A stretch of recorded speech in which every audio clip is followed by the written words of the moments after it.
Hello students, welcome to my channel. तो आज के इस वीडियो में हम बीए थर्ड सेमेस्टर के हिंदी गद्य में बहुत ही अच्छी एक स्टोरी है यशपाल की, जिसका नाम है पर्दा, उसको पढ़ने वाले हैं। देखिए, पर्दा जो कहानी है यशपाल ने लिखा है और इस कहानी की जो समीक्षा है या जो सारांश है वो आपके लॉन्ग क्वेश्चन में पूछता है पेपर में। तो आज की इस वीडियो में हम इसका पूरा सारांश देखने वाले हैं। इसका सारांश देखने से पहले हम थोड़ा सा इसके लेखक के बारे में बात कर लेते हैं, क्योंकि वो क्वेश्चन भी आपके अति लघु में पूछ सकता है या लघु में पूछ सकता है। पर्दा कहानी के लेखक हैं यशपाल। यशपाल हिंदी के प्रमुख कहानीकार हैं। इनका जन्म 3 दिसंबर सन 1903 ईस्वी को पंजाब के फिरोजपुर छावनी में हुआ था। सन 1921 में मैट्रिक परीक्षा में प्रथम आकर अपनी कुशार्ग प्रतिभा का इन्होंने परिचय दिया। सन 1921 में ही अपने स्वदेशी आंदोलन में अपने सहपाठी लाजपत राय के साथ जम करके इन्होंने भाग लिया। यानी ये हमारे देश का जो राष्ट्रीय आंदोलन चल रहा था उसमें भी इन्होंने पार्टिसिपेट किया था। सन 1932 ईस्वी को अंग्रेजों से लड़ते हुए ये गिरफ्तार भी हो गए। इनको 14 साल की सजा भी सुनाई गई। जेल में ही इन्होंने विश्व की अनेक भाषाओं का अध्ययन किया। इन्होंने प्रारंभिक कहानियां भी लिखी। सन 1936 में जेल में ही आपका विवाह प्रकाशवती कपूर से हुआ। आपकी तरह वे भी एक क्रांतिकारी दल की ही सदस्य थी और इस महान लेखक की मृत्यु 26 दिसंबर 1976 को हो गई। अब हम देखते हैं इनकी कुछ प्रमुख रचनाओं के बारे में, जिसमें पहले हम इनका कहानी संग्रह देखेंगे। कहानी संग्रह में इनका पिंजरे की उड़ान, वाह दुमी नया, तर्क का तूफान, ज्ञानदान, अभिशप्त फूलों का, ये सब उनकी कहानी संग्रह है। इनके उपन्यास संग्रह में दादा कॉमरेड, देशद्रोही, दिव्या, पार्टी कॉमरेड, मनुष्य के रूप, अमिता, झूठा सच, 12 घंटे, ये सब इनके उपन्यास हैं। व्यंग्य में इनका है चक्कर क्लब और संस्मरण है इनका सिन्हावलोकन।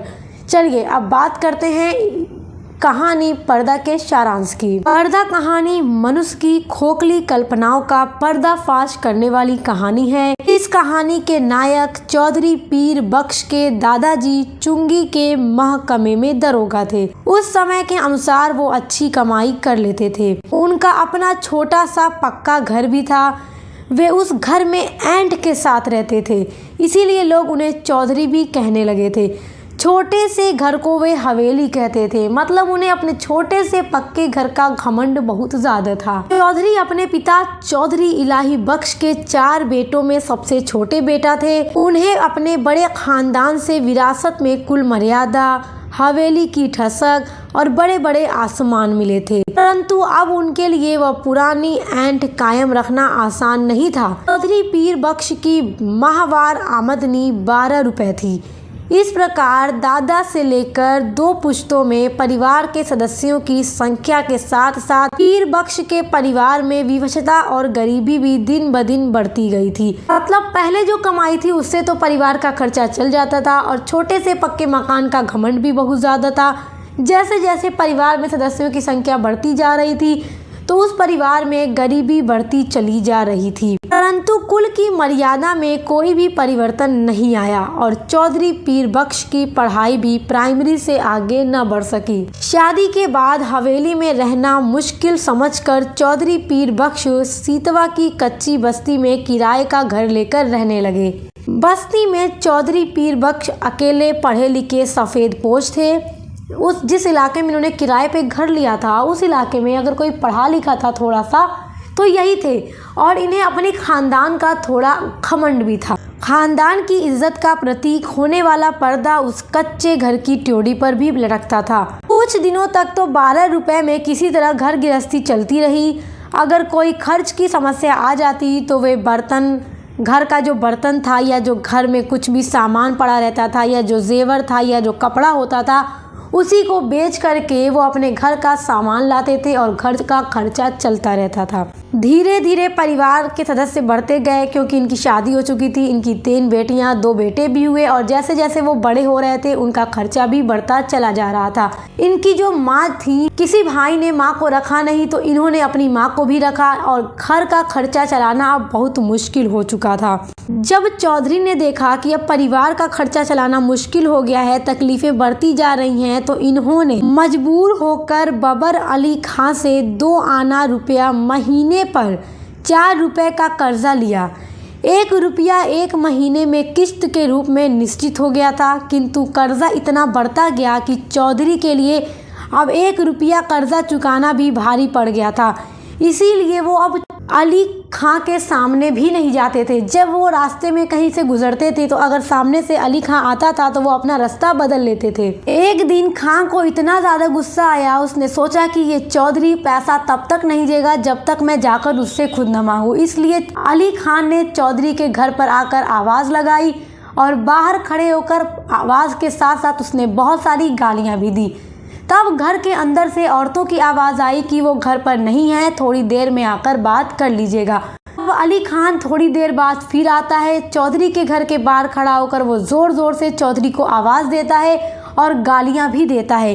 इतनी तेज़ आवाज़ के साथ आसपास के सभी लोग आ गए और वहां पर इकट्ठा हो गए। चौधरी पीर बख्श खान के सामने आकर हाथ जोड़कर गिड़गिड़ाने लगा।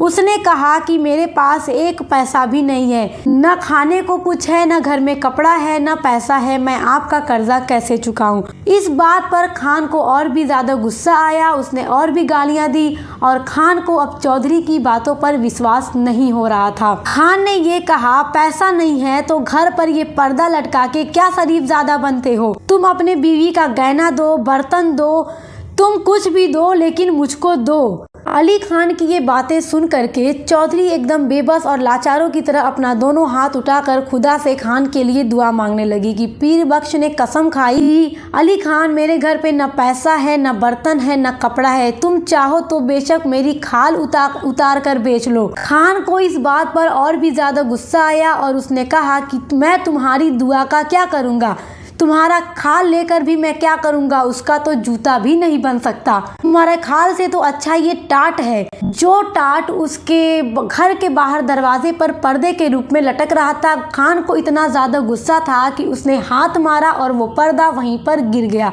जैसे ही घर का वो पर्दा ज़मीन पर गिरता है, उसी के साथ ही चौधरी भी वहाँ बेहोश होकर गिर जाता है। चौधरी के घर की औरतों के पास अपना पूरा तन ढकने के लिए भी कपड़े न थे। जैसे ही वो पर्दा गिरता है तो वो सभी औरतें घर के आंगन में इकट्ठा होकर आपस में सिकुड़ गईं। वहाँ पे खड़े लोग जितने भी बातों को सुन रहे थे, सभी ने ये दृश्य देखते ही अपना मुंह दूसरी तरफ फेर लिया। ये दृश्य देखकर खान को इतना गुस्सा आया कि वो वहाँ से लाहौल बिल्ला कहकर वापस खाली हाथ लौट गया। चौधरी पीर बख्श को जब होश आया तो उन्होंने गिरे हुए पर्दे को फिर से उठाकर वहाँ लटकाना नहीं चाहा।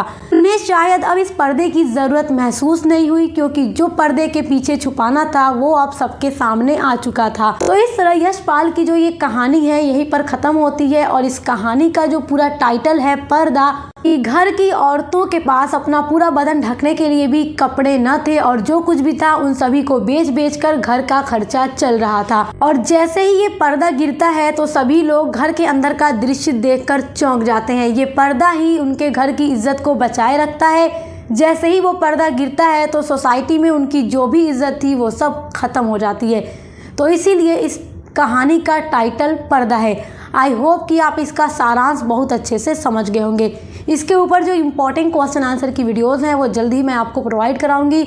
आपके सिलेबस में जो अदर स्टोरीज़ हैं वो हमने करवा दिया है, तो आप उसके लिए प्लेलिस्ट ज़रूर चेक कीजिएगा। अब मिलते हैं नेक्स्ट वीडियो के साथ।